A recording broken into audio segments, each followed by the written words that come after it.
Subsonic cruise missile और glider बम का बारूदी ट्रेलर तो आपने देख लिया, मगर यूक्रेन के वॉर जोन में जंगी शोले भड़काने का काम रूसी साइलेंट आत्मघाती शिकारियों ने भी किया है, जो भारी विस्फोटकों के साथ अटैक कर रहे हैं और वॉर जोन को थर्रा दे रहे हैं। हालांकि इसी बीच यूक्रेन का भी रूसी कब्जे वाले इलाके में पलटवार जारी है, लेकिन जिस तरह दो मुल्कों के बीच जंगी ज्वाला भड़की हुई है वो महातबाही का संकेत दे रही है। आखिर कैसे, देखिए।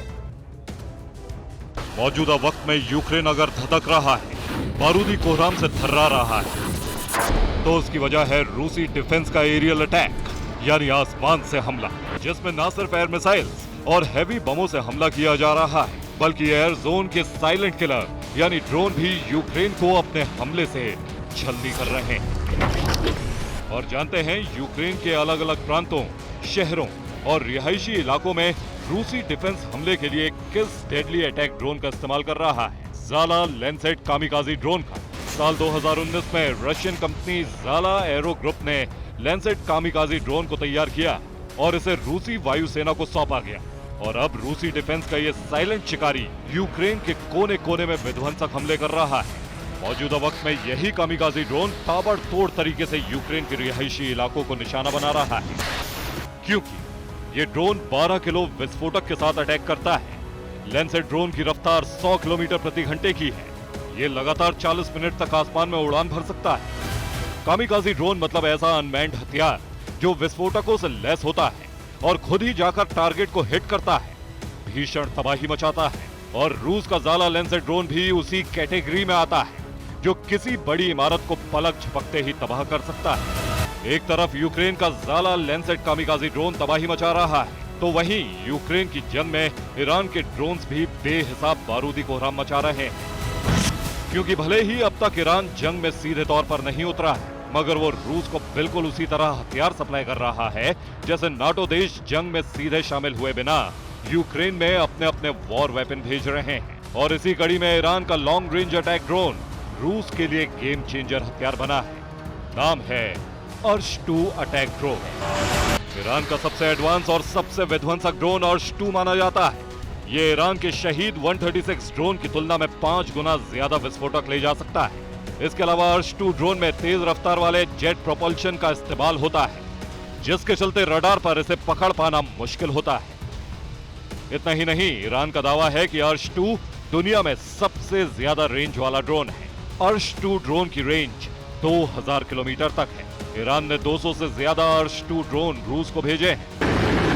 बीते 24 घंटों से सिर्फ ड्रोन ही नहीं, बल्कि रूसी सेना यूक्रेन के सैन्य ठिकानों, मिलिट्री बेस और शहरों को 2S4 Tyulpan self propelled mortar से भी निशाना बना रही है, जिसका सबूत है बैटल ग्राउंड से सामने आई ये तस्वीर। मतलब ये कि महाविनाश की शुरुआत रूस ने कर दी है, लेकिन यूक्रेन भी पीछे हटने को तैयार नहीं है। यूक्रेनी फोर्स ने रूस के नियंत्रण वाले डोनेस्क पर 40 से 50 रॉकेट हमले किए। यूक्रेन की रॉकेट स्ट्राइक में डोनेस्क धुआं हो गया।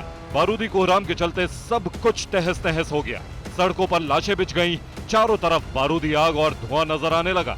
जिस जगह यूक्रेन का हमला हुआ, वहां TV9 भारतवर्ष के जांबाज रिपोर्टर और कैमरा पर्सन मौजूद थे।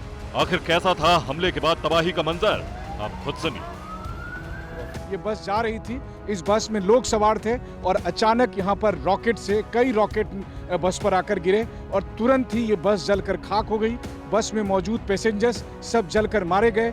बस में अभी भी उनकी बॉडी रखी हुई है। मैं कैमरा सहयोगी अमित से कहूँगा कि बहुत जूम ना करे, क्योंकि वो बॉडी जलकर वहाँ पर बस में पड़ी हुई है, उसकी स्मेल तक आ रही है। आखिरकार इस बस में सवार कर रहे पैसेंजर्स कौन से मिलिट्री एसेट्स थे, ये जेलेंस्की को बताना चाहिए। ये अमेरिकी राष्ट्रपति जो बाइडेन को जेलेंस्की से सवाल पूछना चाहिए कि आखिरकार इस बस में सवार उन 8 पैसेंजर्स का क्या कसूर था।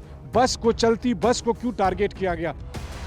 इसी तरह यूक्रेन के कई रॉकेट मार्केट और रिहायशी इलाकों में गिरे, जिसमें गाड़ियां और दुकान तबाह हो गए। कई घर मलबे में बदल चुके हैं। यूक्रेन ने जिन घरों को तबाह किया, उसकी गवाही TV9 भारतवर्ष के संवाददाता मनीष झा की रिपोर्ट दे रही है।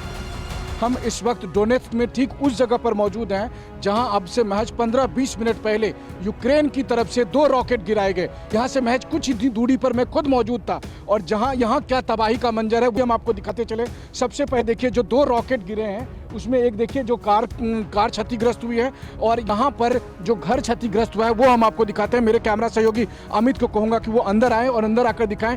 देखिए हम इस वक्त डोनेट्स्क में एक घर में प्रवेश कर रहे हैं, जहाँ पर महज 20 मिनट पहले, अभी जब मैं मौजूद हूँ यहाँ से 20-25 मिनट पहले यहाँ पर 2 बड़े रॉकेट गिरे हैं, और उस रॉकेट का क्या कहर बरपा है, कि कितना इम्पैक्ट पड़ा है, वो आपको हम अपने कैमरे के जरिए दिखाने की कोशिश करते हैं।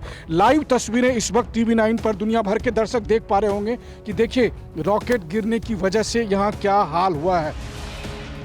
इस जगह पर 2 रॉकेट गिरे तो कई घर मलबे में बदल गए, पूरा इलाका खंडर सा नजर आने लगा। मतलब ये कि रूस यूक्रेन जंग का सेकंड फेज शुरू हो चुका है, विस्फोटक तबाही का आगाज हो चुका है। अगर दोनों देश इसी तरह हमला करते रहे तो महाविनाश तय है। डोनेट्स्क के वॉर ग्राउंड से TV9 संवाददाता मनीष झा की रिपोर्ट।